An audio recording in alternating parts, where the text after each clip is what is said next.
中医术比你强的。叶神医真是不简单呐！无人能入公子法眼。玉婵妹妹，我家公子要死了吗？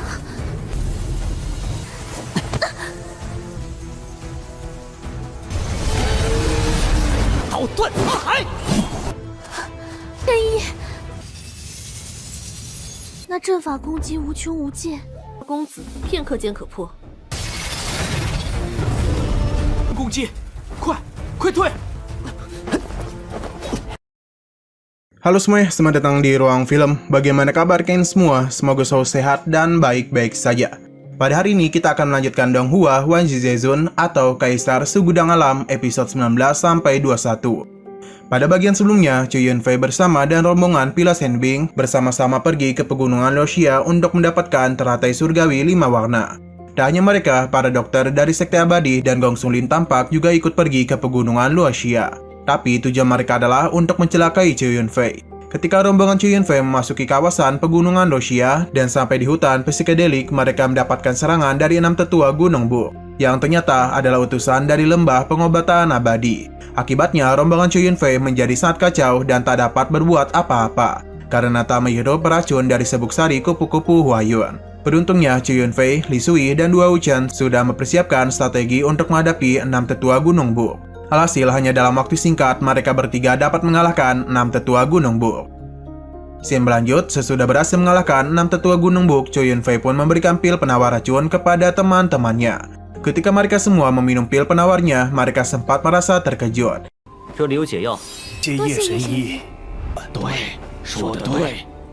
Sebab pil itu sangatlah kuat dan mampu mengembalikan energi mereka dalam sekejap.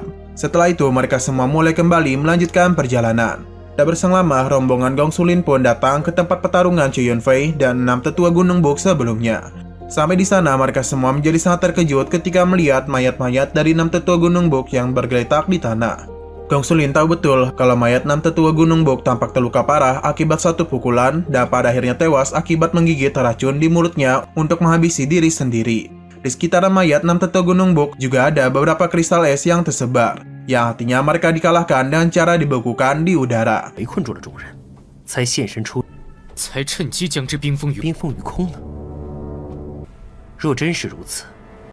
Selain itu, mereka juga menjadi sangat terkejut ketika melihat ular piton iblis yang sudah tewas dalam keadaan dipenggal.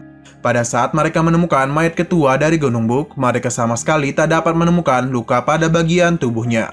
Lantas mereka pun berpikir bahwa seharusnya ketua Gunung Buk diserang dan memutuskan untuk menghabisi diri sendiri ketika ingin melarikan diri. Mereka tak menyangka kalau ketua Gunung Buk yang merupakan seorang praktisi di alam Yuandang Agung malah berakhir dengan cara menghabisi diri sendiri. Akibatnya dari kejadian itu, mereka mulai merasa Chu Yunfei dan teman-temannya sangatlah kuat. Sehingga Gong Sunlin pun memutuskan untuk berhenti mengikuti Chu Yunfei. Kembali kepada rombongan Chu Yunfei. Tampak ketika mereka sedang beristirahat, tiba-tiba saja Li Jifan meminta Chu Yunfei untuk menjadi gurunya. Ia mengaku sangat terobsesi dengan obat-obatan. Oleh karena itulah, dia sangat ingin Chu Yunfei agar menjadi gurunya dan membantunya dalam mendalami ilmu kedokteran. Akan tetapi, Chu Yunfei menolak permintaannya itu, karena dia sama sekali tidak ada niatan untuk mengangkat seseorang menjadi muridnya. Meskipun sempat ditolak, Li Jifan tetap berusaha membujuk Chu Yunfei dan memberitahu bahwa dengan umurnya yang masih muda, yaitu 22, ia memiliki kemampuan medis seperti mampu mengendalikan jarum dengan ki dan jiwa. Serta dia mengaku telah berada di ranah alam Yuan dan kecil. Dari ucapan itu, Li Shui pun menyombongkan dirinya dengan mengatakan kalau ia sudah berada di alam Yuan dan besar sejak dia berusia 18 tahun. Tak menyerah begitu saja, Li Jifan pun mengaku kalau di Kekaisaran Tianwu, dirinya adalah salah satu orang dan bakat medis yang tak bisa dibandingkan dengan banyak orang.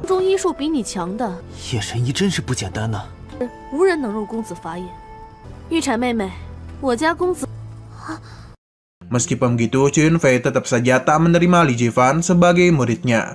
Ia mengatakan bahwa dia memiliki sebuah cita-cita untuk menjadi seorang praktisi yang mencapai puncak dalam ilmu seni bela diri, sehingga tak memiliki waktu untuk mengajari orang lain. Walaupun sudah ditolak 2 kali, Li Jifan tetap saja membujuk Chu Yunfei dan mengatakan kalau ia bersedia menjadi pengikut Chu Yunfei, dan dia itu juga bersedia untuk mengikutinya kemanapun.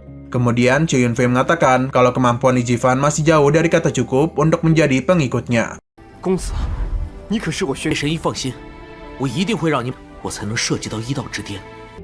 Singkat waktu, mereka semua mulai melanjutkan perjalanan dan akhirnya berhasil keluar dari hutan Psychedelic. Pada saat yang bersamaan, keempat dokter Sekte Abadi memutuskan untuk berhenti melanjutkan perjalanan menuju teratai surgawi 5 warna. 可惜，此次夜神医实力深不可测。可丽迪，紫霄仙界。 Setelah berpamitan, Li Zifan memberitahu bahwa area tujuan berikutnya adalah lokasi di mana teratai surgawi 5 warna berada, yaitu adalah lembah Luoxia. Untuk sampai ke sana, mereka semua akan menghabiskan waktu selama 1 hari dengan berjalan kaki. Ketika melanjutkan perjalanan, rombongan sempat diganggu oleh beberapa binatang beracun, sehingga Zhou Yunfei, Li Sui, dan Dua Wuchen pun langsung menyerangnya. Sudah menghabiskan 1 hari perjalanan, mereka pada akhirnya sampai di lembah Luoxia, tepatnya di danau spiritual 5 warna. Di sana, Li Zifan menjelaskan bahwa teratai surgawi 5 warna ada di dalam gua 5 roh yang berada di dalam lembah Luoxia. Pada saat ingin memasuki lembah itu, tiba-tiba saja mereka berhenti dan mulai merasakan sesuatu yang cukup mencurigakan. Tak berselang lama, Zhou Yunfei mulai melihat adanya sebuah formasi yang mengelilingi lembah Luoxia. Dengan kata lain, lembah ini ternyata dijaga dan dilindungi oleh sebuah formasi. Li Zifan menjelaskan bahwa pada 3 tahun yang lalu ketika dia datang ke lembah ini, pada awalnya Denny sama sekali tak melihat sesuatu yang aneh. Akan tetapi ketika mereka melangkah masuk ke lembah Luoxia, tiba-tiba saja ia terperangkap dalam formasi, hingga menyebabkan 2 temannya meninggoy. Setelah itu di lembah Luoxia juga ada seekor iblis menakutkan yang berada di dalam air, yang mana iblis itu sangatlah besar dan mampu menghabisi seorang praktisi alam Yuandan hanya dengan 1 tangannya saja. Mendengar cerita itu, Feng Yuchen pun mulai bertanya-tanya tentang bagaimana cara Zhou Yunfei dan sekte Suantinya bisa mengetahui keberadaan teratai surgawi 5 warna. Li Zifan memberitahu bahwa sekte Suantin bisa mengetahui teratai surgawi 5 warna adalah dengan memanfaatkan seekor kelinci roh pencari obat milik sektenya. Kemudian Li Zifan segera menggunakan kelinci rohnya untuk membuktikan ucapannya barusan. Ketika kelincinya sudah masuk ke dalam lembah Luoxia, kelinci roh itu pun langsung masuk ke dalam gua 5 roh melalui sebuah portal. Setelah kelinci roh masuk ke dalam danau spiritual, Li Zifan pun langsung memproyeksikan sebuah tampilan. Melalui penglihatan kelinci roh, mereka dapat leluasa untuk melihat isi dalamnya. Di dalam gua 5 roh terlihat banyak benda-benda yang sangat berharga seperti cairan 5 roh yang berguna untuk membersihkan dan memperkuat jiwa seseorang, serta membantu seseorang untuk memperkuat akar jiwa mereka. Melihat hal demikian, Zhou Yunfei mengaku tak menyangka kalau kekuatan Kekaisaran Tianwu memiliki cairan 5 roh yang sangat berharga. Di waktu yang sama, terlihat kelinci roh mulai berlari dan mendekati teratai surgawi 5 warna. Selang beberapa saat, tiba-tiba saja muncullah sebuah ular yang sangat besar yang membuat kelinci roh menjadi sangat ketakutan. Sehingga kelinci roh pun bergegas berlari keluar dari gua 5 roh dan pergi menghampiri Li Zifan. Setelah kelinci roh keluar dari gua 5 roh, tiba-tiba saja portal menuju gua 5 roh secara perlahan mulai menutup. Ketika Feng Yuchen menyadari hal tersebut, ia pun memutuskan untuk bergegas masuk ke sana demi mendapatkan teratai surgawi 5 warna.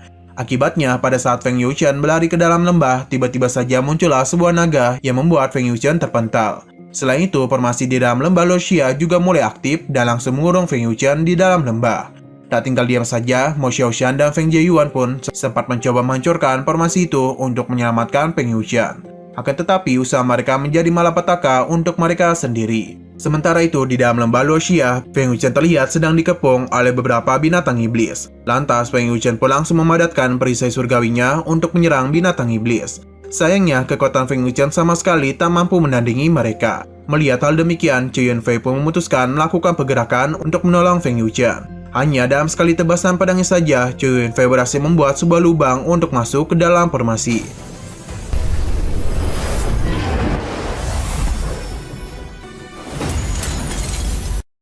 Lantas, Zhou Yunfei pun langsung masuk ke dalam lembah Luoxia melalui lubang yang dia buat. Menurut Li Zifan, meskipun Zhou Yunfei sangat kuat, tapi masuk ke dalam formasi secara gegabah bisa membahayakan dirinya.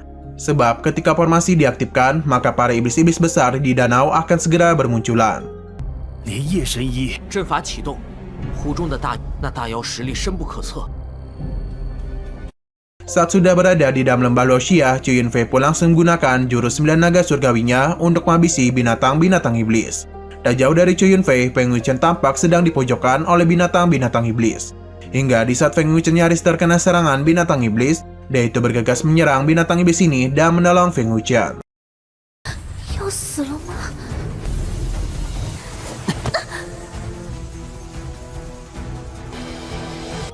Ketika Feng Yuchen berhasil diraih oleh Chu Yunfei, secara tiba-tiba Feng Yuchen mulai teringat akan sebuah kejadian di masa lalu, di mana Denny pernah diselamatkan oleh Chu Yunfei dari ular yang cukup besar. Sehingga Feng Yuchen pun mulai melihat kesamaan antara Yang Mifei dan Chu Yunfei. Oleh karena itulah, ia pun mulai beranggapan kalau yang sekarang menolongnya bukanlah Yang Mifei, melainkan Chu Yunfei.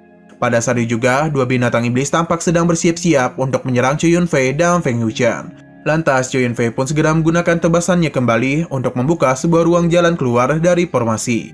Tanpa pikir panjang, Chu Yunfei kemudian langsung melemparkan Feng Yuchen keluar dari formasi melalui ruang yang sudah dia buat.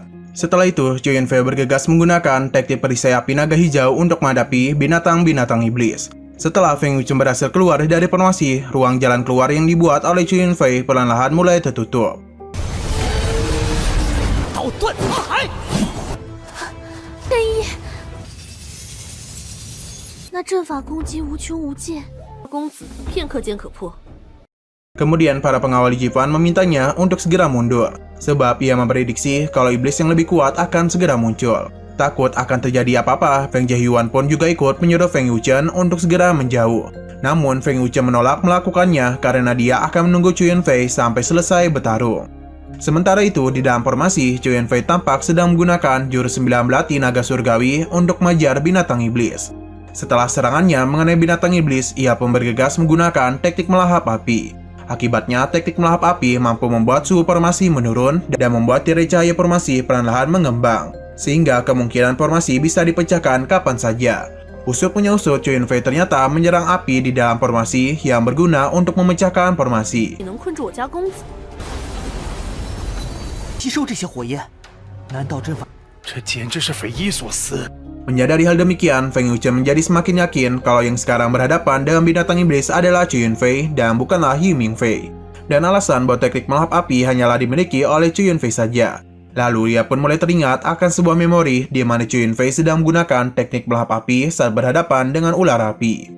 Pada saat itu, Chu Yunfei mengatakan bahwa teknik melahap api adalah sebuah teknik yang tak bisa ia beritahu kepada siapapun, terkecuali calon istrinya.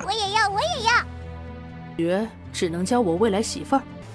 云飞哥哥， Kembali ke masa sekarang, tampak sebuah pusaran yang sangat kuat muncul dari dalam air, yang ternyata pusaran itu berasal dari bangkitnya seekor binatang iblis besar, yang mana dia ini sangatlah kuat. Melihat hal demikian, Li Jifan, Feng Jieyuan, Mo Xiaoshan, dan yang lainnya bergegas untuk menjauh dari sana. Berbeda dari Shui dan Dua Wuchen, mereka berdua justru mulai mempersiapkan diri untuk bertarung melawan iblis besar. Menurut Dua Wuchen, aura dari iblis besar sebanding dengan seorang praktisi di ranah alam jindan. Ketika tangan dari iblis besar nyaris menyerang Chu Yunfei, ia pun langsung menyerangnya dan jurus pedang penghancur langit.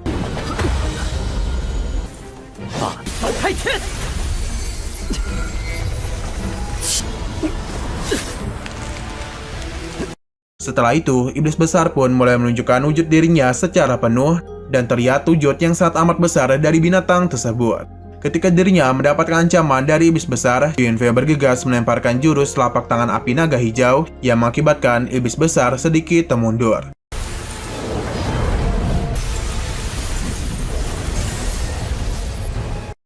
Melihat hal tersebut, Duan Wuchen menjelaskan kalau iblis besar ini memiliki tubuh dewa yang diciptakan dari sisa-sisa binatang purba, yang secara alami takut pada api. Lalu Chu Yunfei tampak sedang memberikan serangan 9 belati naga surgawinya secara terus-menerus ke arah iblis besar.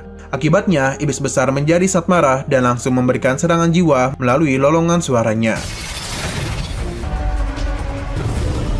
攻击，快退！ Ketika menyadarinya, Dua Wuchen pun langsung membuat sebuah perisai emas untuk menahannya. Kemudian ia segera mengeluarkan tubuh emas Budanya untuk menyerang iblis besar itu. Sayangnya, serangan itu dapat dan mudah dilenyapkan oleh iblis besar. 波蛇波轮， 元秀，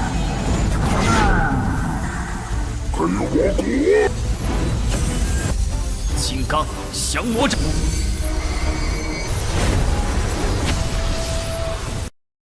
Tak tinggal diam saja, Liu Shuye pun memutuskan untuk melakukan pergerakan dengan menyerang iblis besar. Namun serangannya itu tak ada apa-apanya di hadapan iblis ini. Nah, sayang sekali episodenya malah bersambung. Oke, sekian dulu pada video kali ini. Untuk video selanjutnya akan segera hadir. Jadi bagi kalian yang mengikuti series ini, langsung klik subscribe dan aktifkan loncengnya. Terima kasih yang sudah menonton video sampai habis. Jika kalian suka pada video ini, klik like dan share ke teman-teman kalian tentang channel ini. Dan ditunggu aja kelanjutannya. Oke, sampai jumpa di video selanjutnya.